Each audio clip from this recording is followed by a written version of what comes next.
Ok, bonsoir à tous, j'espère que vous allez super bien. On va commencer la revue d'aujourd'hui avec le graphique du dollar que vous avez à l'écran ici. Alors, le graphique du dollar, j'avais analysé ça, je crois qu'à chaque séance, je parle de ça. J'avais évoqué cette droite de tendance. Je vais aller en hebdo. Nous allons voir ce que ça a donné. Voilà, cette droite de tendance que vous avez. D'accord, cette grande droite de tendance, je ne sais pas ce que c'est que ça.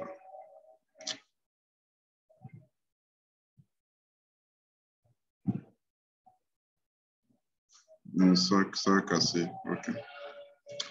Donc, nous avons actuellement cette droite avec ce sommet ici. Nous avons cette droite également en haut. Mais la droite la plus proche, c'est la droite que vous avez ici. Mais au même moment, quand vous allez sur le graphique daily,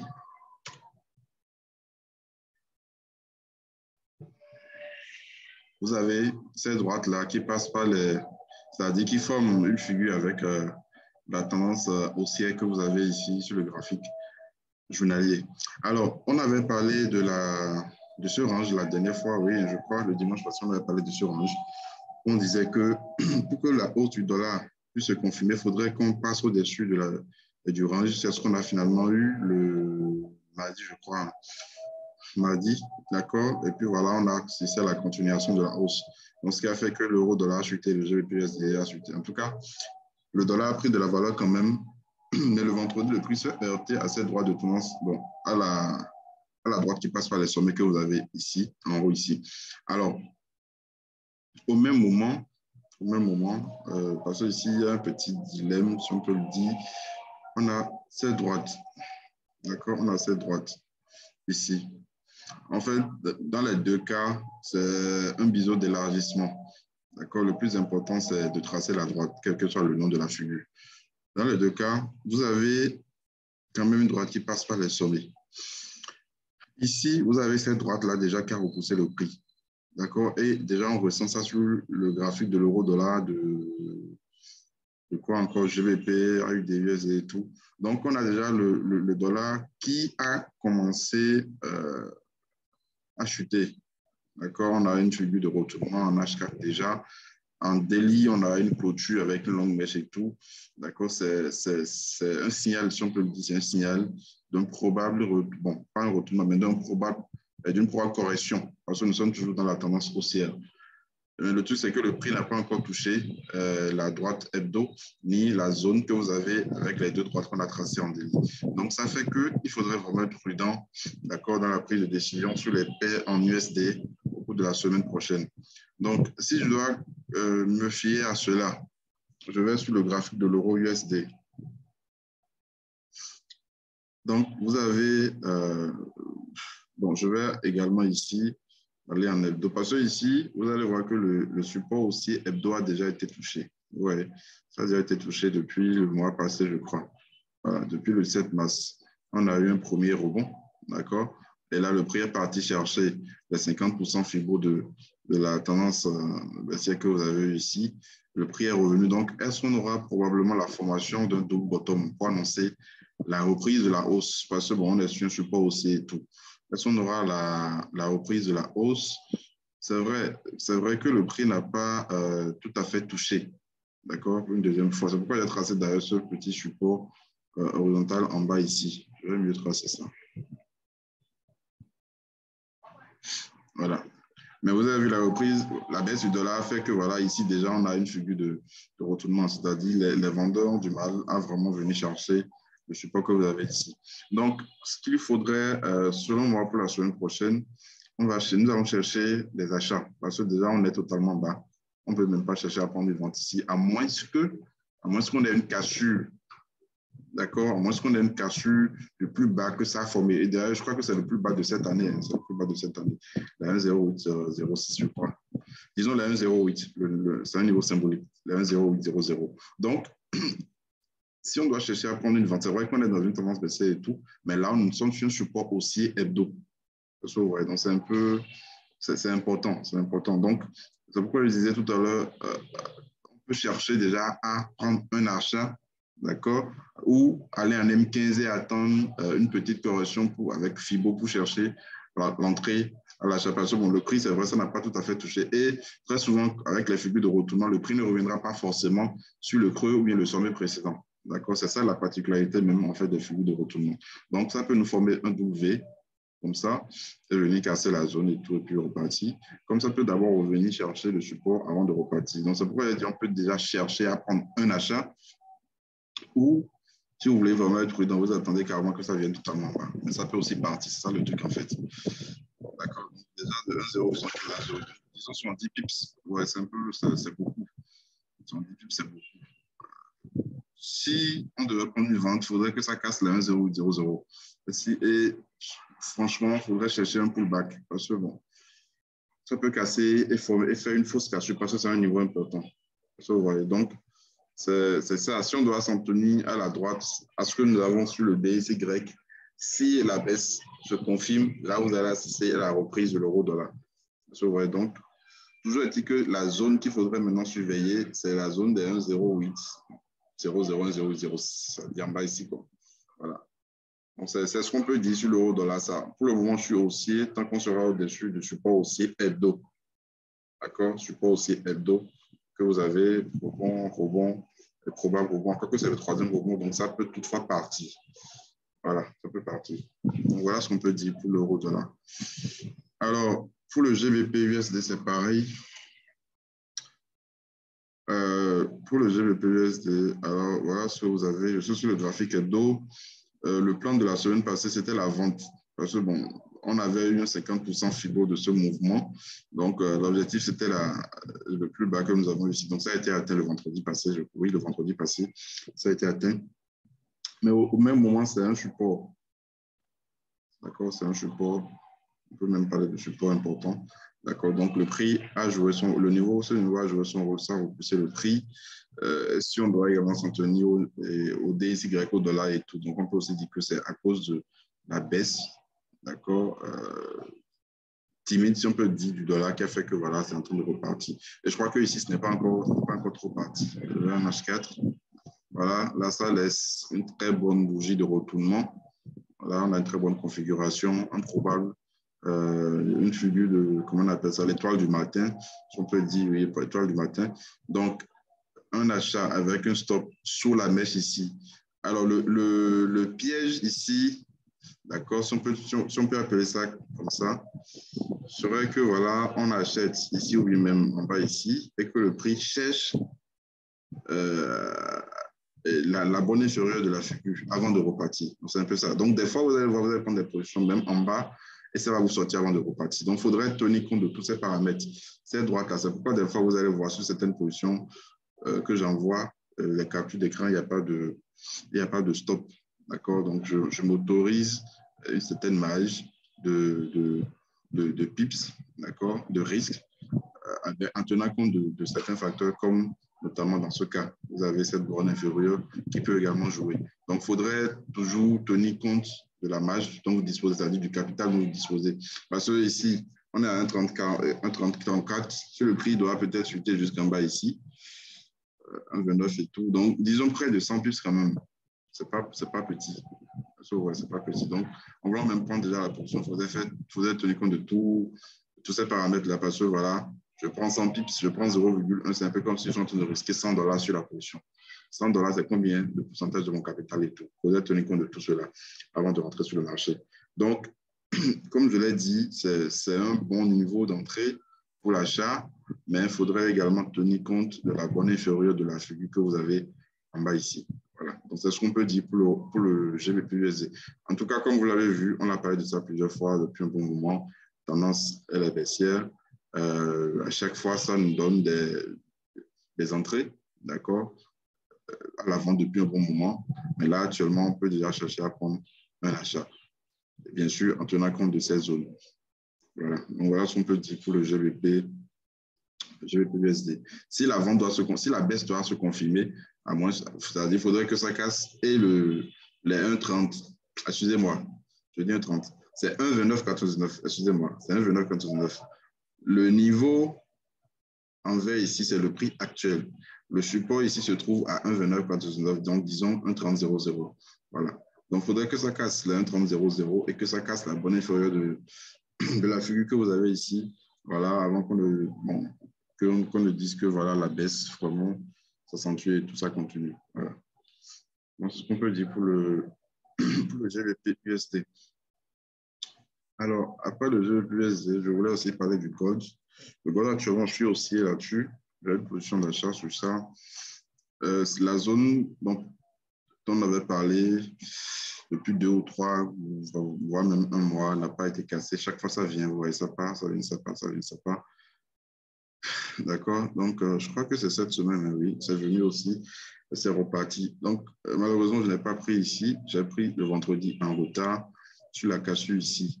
Voilà. Maintenant, il faudra faire attention. Là où le prix actuellement, c'est aussi une zone de résistance. Si je prends ici, vous allez voir. D'accord. C'est une zone de résistance. Ça peut se retourner aussi. Donc, on peut aussi parler de ce petit range. Inférieur, supérieur, bonne inférieure, bonne supérieure, bonne inférieure, bonne supérieure. Voilà. Donc, il faudrait vraiment faire attention. Si la consolidation doit continuer, d'accord, donc ça peut encore redescendre, repartir, redescendre et tout. Donc, pour qu'on ait la confirmation, déjà pour ceux qui n'avaient pas pris, ce serait bien, d'accord, d'attendre la confirmation. Donc, cassure, si possible, en unité de temps inférieure, en H1, pour avoir un pullback, pour prendre l'achat, pour venir chercher les 1966 en haut ici. Voilà. Sinon, actuellement, la zone dans laquelle ça se trouve, c'est une zone de résistance. D'accord, c'est une zone de résistance. Voilà. Donc, on a eu la cassure de la borne supérieure de ce qu'on peut appeler triangle descendant. D'accord. Voilà, mais il faudrait que ça passe cette zone-là d'abord avant qu'on aille chercher les 1966. Donc, c'est ça, mon analyse sur le gold. On pourrait aussi tracer un truc du genre. Un truc comme ça, voilà. Ok, voilà, on sait ce qu'on peut dire. Alors, ce qu'on peut dire sur le gold. Alors, avant le gold, je voulais aussi parler je voulais parler de l'AUD. L'AUD qui est en train de donner un très bon signal d'achat. L'AUD, hein, l'AUD USD et NZD USD aussi. Alors, l'AUD USD, je l'ai attendu le vendredi dans la zone ici. Malheureusement, le prix n'est pas venu, mais ce n'est pas pour rien. C'est à cause de cette résistance que vous avez ici. Alors, depuis un bon moment, et je crois même qu'on a tradé ça plusieurs fois, on a parlé de ça plusieurs fois, cette zone-là qui a repoussé le prix, d'accord, en début d'année. Chaque fois, ça fait des corrections, ça part, correction, ça part. Donc, la tendance, elle est clairement haussière. Donc, c'est une reprise haussière, en fait. Là, ça casse, ça fait pullback, ça continue, ça accélère. Là, on a une grosse correction de tout ce mouvement. Le truc, c'est que moi, j'attendais les 50% ici, les 60% ici. Mais c'est une grosse zone, en fait. C'est une zone délit. Si on peut le dire, c'est une zone délit. Alors, le prix s'est arrêté sur cette résistance devenue support, d'accord, avec une bonne bougie de retournement et tout. Ouais, donc, c'est en train de repartir. Donc, ici, on a plusieurs solutions, si on peut le dire. On a plusieurs possibilités. Alors, soit on rentre en même temps. Déjà, si on devait rentrer en tenant compte de ce sommet, c'est depuis les 0,11441 qu'on allait prendre position, depuis ici. D'accord, donc ce n'est pas encore trop grave. Maintenant, est-ce que le prix viendra encore d'abord chercher notre zone FIBO avant de repartir? Il faudra aussi voir ça. Donc, toujours est-il que pour le moment, la vente n'est pas envisageable. La vente n'est pas envisageable, à moins que vous faites du scalping en M5, M15 et tout, peut-être. Mais pour le moment, la vente n'est pas envisageable. Le plus difficile serait de trouver le point d'entrée idéal. Ça vous peut prendre ici maintenant, ça peut décoller en même temps. Comme vous pouvez prendre, ça va d'abord venir chercher cette zone avant de repartir. Donc, on peut prendre la position et placer des ordres limites, d'accord, sur les 50 et les 61 avant que ça ne reparte. Donc, ça dépend aussi du marché. Là, tout ce qu'on fait là, ce sont des prévisions. Ça dépend du marché. Parce que vous pouvez prendre la position maintenant et le prix va faire du surplace, surplace, surplace, surplace et venir peut-être en fin de semaine chercher ici. Comme ça peut faire du surplace et faire des semaines avant de décoller. Donc, tout dépend du marché, en fait. Voilà. Mais techniquement, avec ce qu'on a, on peut déjà chercher à prendre une position à l'achat sur l'AUD USD. Voilà. Donc, pour le moment, comme je l'ai dit, je ne suis pas vendeur. D'accord, on n'a pas de raison pour vendre l'AUD. USD, à moins que ça casse le support haussier que vous avez ici. Voilà. Donc, c'est un peu plus clair. Ce plan est un peu plus clair, quoi. OK. Alors, après la UD, USD, voilà, je parlais aussi de NZD. NZD, USD aussi. Voilà, bon, ça, je vais tracer ça tout à l'heure, avant le zoom. NZD aussi, ce niveau, c'est un 50%. D'accord? Alors, NZ, sur la USD, vous allez voir qu'on a un besoin de réajustement, ça a cassé déjà, ça fait pullback. Ici, ça n'a pas encore cassé. Ça n'a même pas encore touché la borne supérieure. Mais ça a corrigé à cause de la forte hausse du dollar qu'on a eu en début de semaine. D'accord? Donc, nous allons probablement assister à la reprise. C'est vrai, nous sommes toujours dans une tendance baissière et tout. Et tout ce que vous avez ici, c'est une correction. Bien sûr, c'est une correction. Alors, l'avantage qu'on a ici, c'est que le support aussi n'est pas si loin du prix. Donc, même en prenant la position, le risque qu'on aura à prendre ne sera pas aussi élevé. Et si je prends le mouvement que vous avez ici, voilà, c'est même pas 51, c'est 61. C'est 61, donc c'est même un niveau idéal pour chercher à prendre position. Alors, je prends la zone. Qu'est-ce que je fais?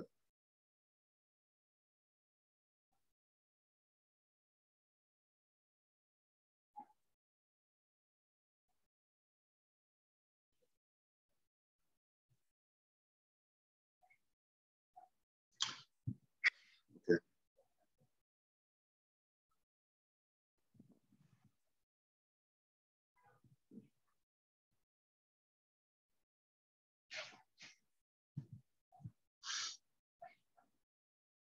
Ok, je viens un instant.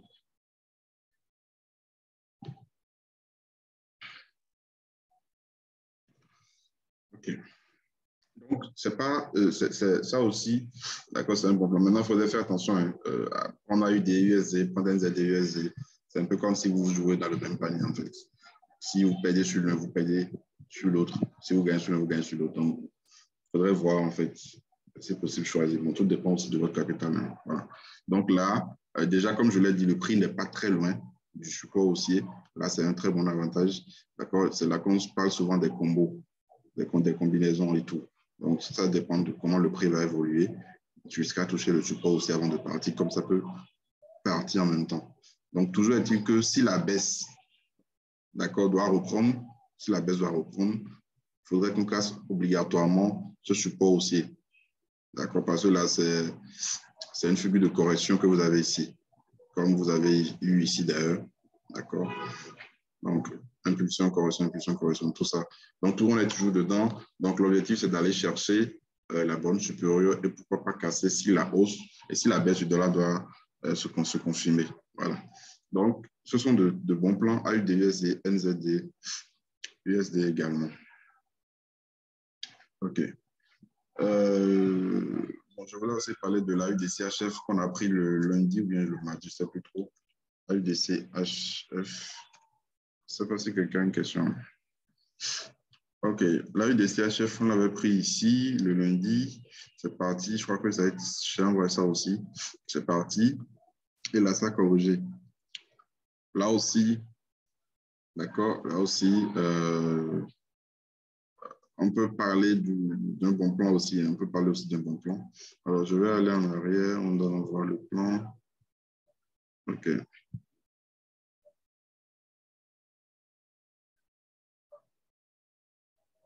OK. Donc, l'objectif final, c'est cette droite-là. Et ce niveau, les 0,1240. C'est l'objectif final après la cassure. D'accord? Cassure, pullback, accélération, correction, impulsion et tout. Alors,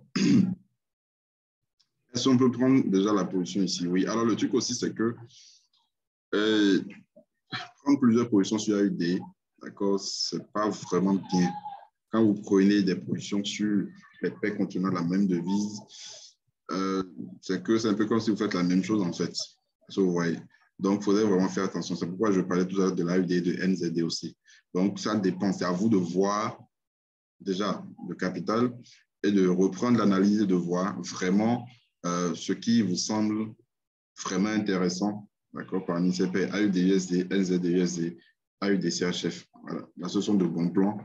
Déjà que le risque n'est pas aussi élevé, c'est-à-dire on n'aura pas un stop assez large si on doit prendre cette position. Donc, ce sont des plans intéressants. Voilà. Je voulais parler de la FDCHF. OK, l'euro CAD aussi. L'euro CAD. Alors, l'euro CAD, bon, l'objectif, c'est juste qu'en bas ici, ça n'a pas encore été atteint. Depuis un bon moment, ça nous fait des 50-61, des 50-61. Ici aussi 50. Ici, pas encore, mais bon, est-ce que ça va nous donner 50? Donc, si ça nous donne cette possibilité, nous allons prendre la position dans la zone ici. Dans le cas contraire, donc ça va partir. Ouais, ça va partir. Je vais voir. Un instant.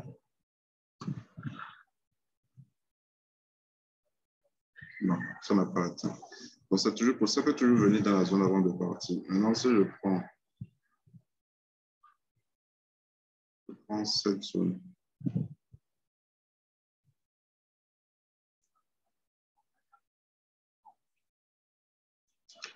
OK. Donc, c'est aussi, on peut se servir également de cela pour prendre la position. Maintenant, je vais voir si je prends ça.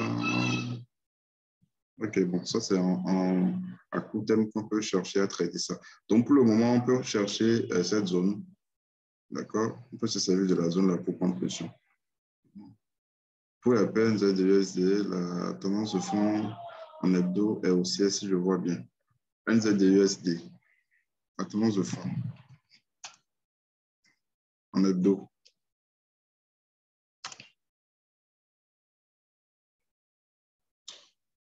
Alors, en hebdo, effectivement, voilà ce qu'on a en hebdo.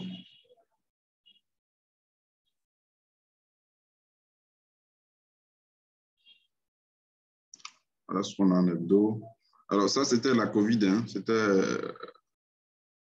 C'était un flash crash dû à la COVID en 2020. D'accord? Si vous allez sur toutes les paix, vous allez voir. Allez en février, mars 2020, vous allez voir qu'il y a eu ça. C'est la raison pour laquelle ma droite n'est pas passée par ici. Voilà. Alors, oui, bon, la tendance de fond, elle est haussière en hebdo, effectivement, et tout. Oui, bon, ça revient à ce que j'ai dit, même si je me... comment on appelle ça? Même si je dis... En fait, ce que vous avez ici, si on doit considérer la tendance de fond hebdo et tout, c'est une tendance baissière daily, mais une tendance de correction en hebdo. Parce que vous voyez, on peut même parler de drapeau. En fait, on a une grande impulsion, ça fait un petit drapeau avant de reprendre. Bon, c'est un peu ça, en fait. Mais comme je l'ai dit, vous devez trader en fonction de la tendance et de l'unité, la tendance de l'unité de temps sur laquelle vous êtes, tout en n'ignorant pas la tendance de fond, des unités supérieures. Donc, jusqu'à présent, ça n'a pas encore... Je ne dis pas le contraire. Je ne sais pas si vous voyez, je ne dis pas le contraire. Donc là, actuellement, si on se contente de ce que vous avez ici, là, voilà ce qu'on peut dire, qu'on peut faire comme analyse, en fait. Donc, c'est un peu ça. OK, le GBP-CAD. Alors, bon, le GBP-CAD, c'était ici aussi, sur un hebdo, on a une droite qui attend le prix. Voilà.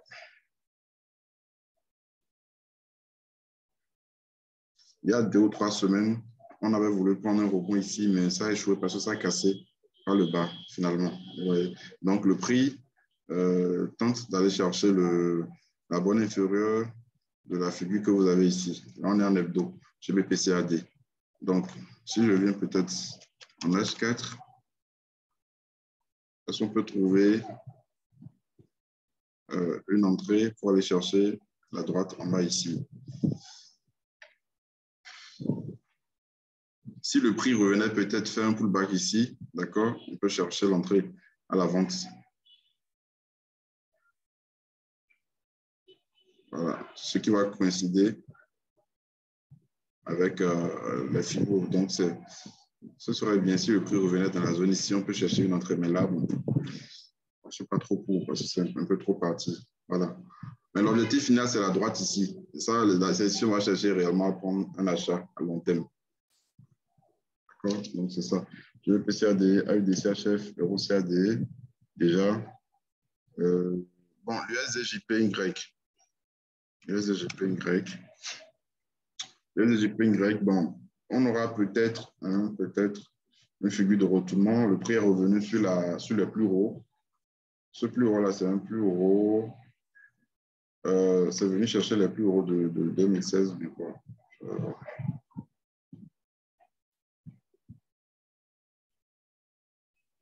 C'était les plus hauts de 2015. Ouais, c'est venu chercher ça. Plus haut de 2015. C'est une zone quand même de résistance. C'est une zone majeure de résistance.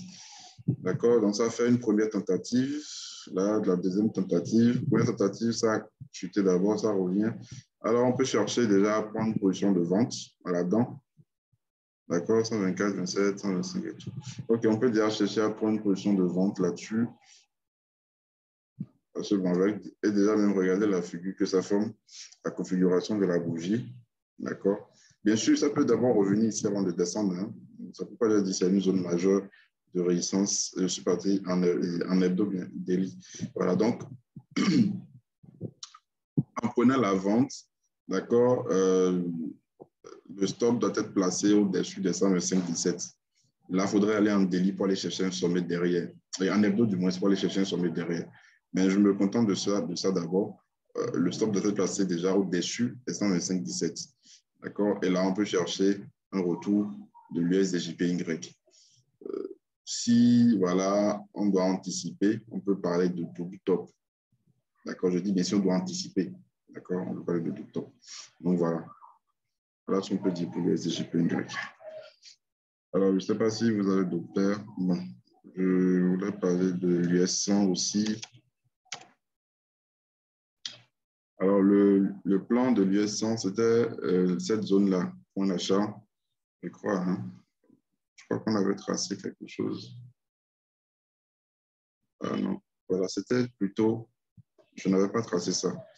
Mais j'avais quand même parlé de cette zone aussi. Quand c'est venu dans la zone, ça a d'abord réagi avant de casser. Là, maintenant, ça a cassé, ça fait le pullback. Donc, on viendra probablement chercher. Donc, on peut aller en unité de temps inférieure pour chercher des ventes, d'accord, pour venir dans la zone qu'on avait identifiée le week-end passé. Voilà.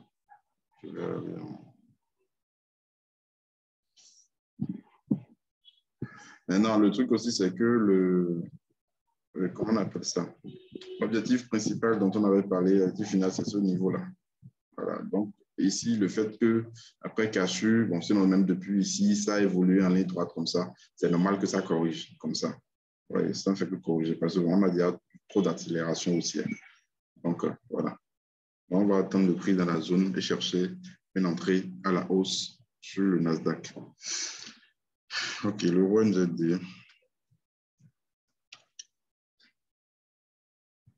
Ah oui, je voulais aussi parler de ça, je voulais parler de ça. Le RONZD. Bon, le RONZD a cassé une droite, hebdo, voilà. On a eu un pullback, je crois. Bon, pas vraiment. Mais le truc aussi, c'est que delete. OK.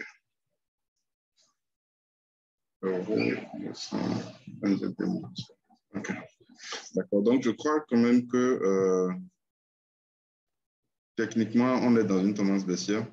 D'accord. Après la cassure du support aussi hebdo. Bon, début de tendance, c'est un début de tendance baissière et tout.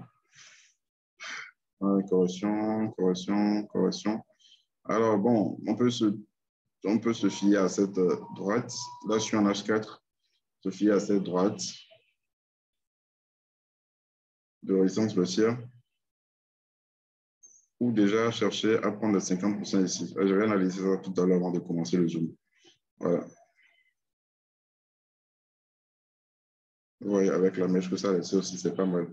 On peut déjà chercher à prendre ça. Attendez, je vais mieux tracer ça. Voilà. Donc, c'est un très bon point d'entrée aussi, cette zone-là. Sans oublier les 61 qui ne sont pas loin, avec un seul limite.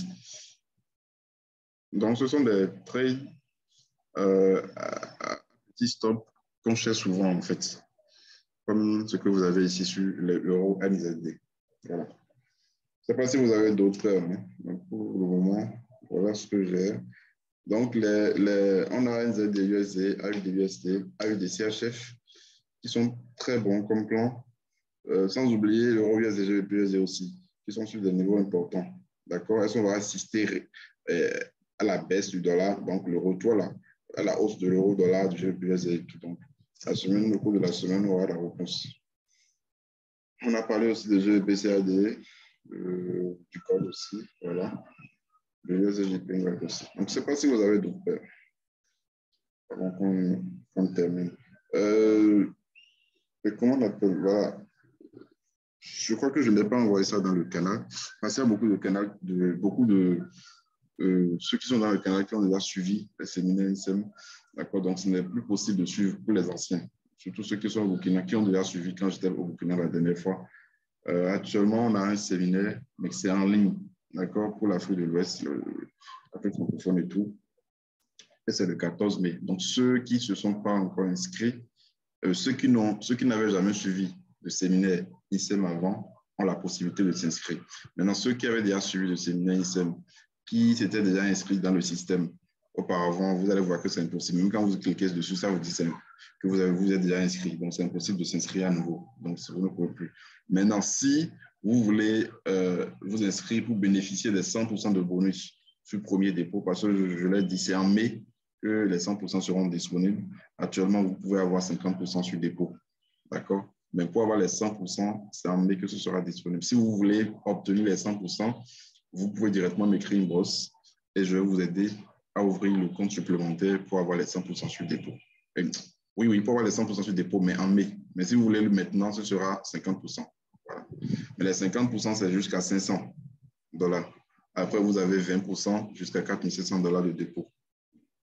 Donc, c'est un peu ça. Je ne sais pas si vous avez des questions ou des préoccupations avant qu'on le coupe.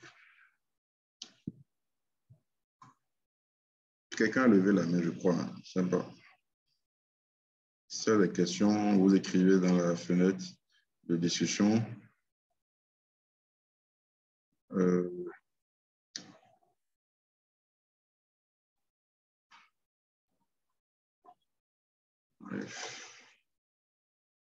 OK.